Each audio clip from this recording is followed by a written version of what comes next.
আমার আল্লাহর দয়া ভালোবাসা যে কত বেশি আমরা জানি না, আমরা জানি না। আরশের বুকে আল্লাহ বিশাল সাইনবোর্ডে লিখে রেখেছেন সাবাকাত রাহমাতি গাদাবি, সাবাকাত রাহমাতি গাদাবি। এর মানে হচ্ছে আমার রাগের উপরে আমার দয়া বিজয় লাভ করেছে। সাবাকাত রাহমাতি গাদাবি, আমার রাগও আছে, আল্লাহর রাগ আছে না, আমার দয়াও আছে, আল্লাহর দয়া আছে না।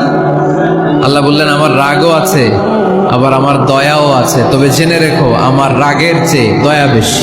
আমাদের পাপ অন্যায় যত বড় হোক মনে রাখবেন আল্লাহর দয়া তার চাইতেও বড়। নাকি ছোট? আপনি যত বড় পাপ করেন না কেন আমাদের জন্য আল্লাহর পক্ষ থেকে দয়া আছে না নাই?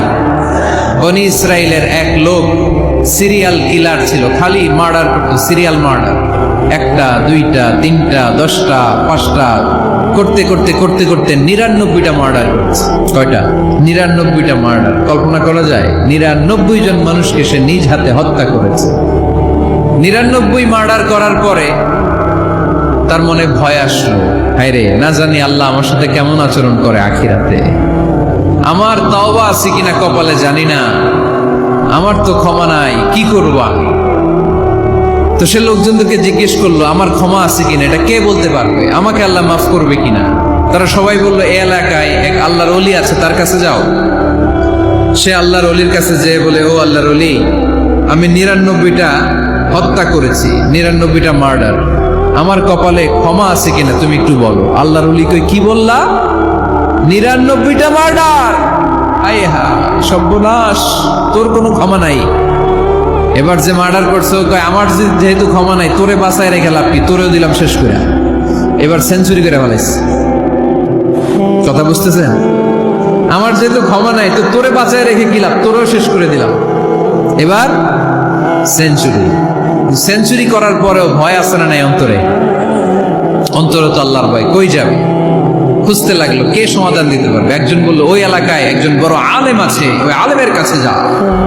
সে আলেমের কাছে যেয়ে বলে, আলেম, আমি 99টা হত্যা করেছি, এখন আমার বড্ড ভয় হয়, আল্লাহ আমারে মাফ করবে কিনা, তুমি একটু আমারে বলো। আলেম বলে, তোমার গুনাহ যত বড়ই হোক আমার আল্লাহর দয়া তার চাইতেও বড়।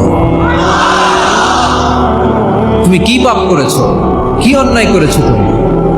তুমি জানো না আমার রব কত মেহেরবান, তিনি কত দয়ালু, তিনি ভালোবাসার আধার, তিনি করুণার আধার।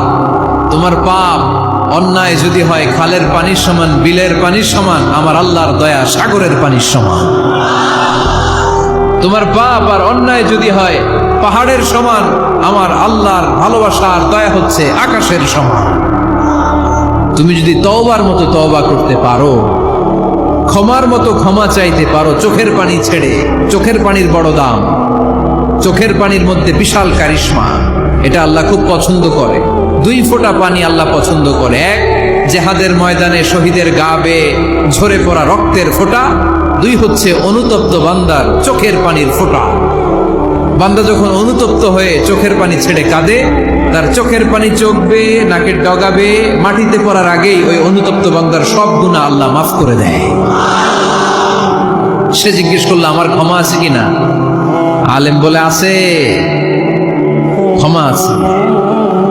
তওবার মতো তওবা কর, তাওবাতান নাসুহা, তওবার মতো তওবা করলে আল্লাহ ঠিকই মাফ করবে। সে এতটাই অনুতপ্ত হলো, এতটাই, সে আল্লাহর কাছে ক্ষমা চাইতে শুরু করলো। আলেম পরামর্শ দিল, তুমি যে এলাকায় থাকো এলাকাটা ভালো না, এলাকাটা ছাড়ো, এখানে সব ডাকাতদের এলাকা, তুমি একটা ভালো এলাকায় যাও, ওখানে যে তওবা করে ভালো মানুষ হয়ে যাও। সে নিয়ত করে কাপড় চোপড় গুছিয়ে ভালো এলাকায় যাবে। ঘর থেকে বেরোয়ার সাথে সাথেই মালাকুল মউত চলে আসছে, তার রুহু কবজ করে ফেলছে।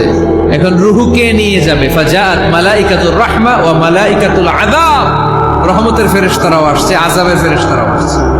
রহমতের ফেরেশতারা বলে, না না, সে তওবার নিয়ত করেছে, যদিও তওবা করতে পারে নাই, যদিও ভালো এলাকায় যেতে পারে নাই, তওবার নিয়ত করেছে, অনুতপ্ত হয়েছে, ক্ষমা চাওয়ার চিন্তা করেছে, আমরা তার রূহ নিয়ে ইল্লিনে রেখে দেব।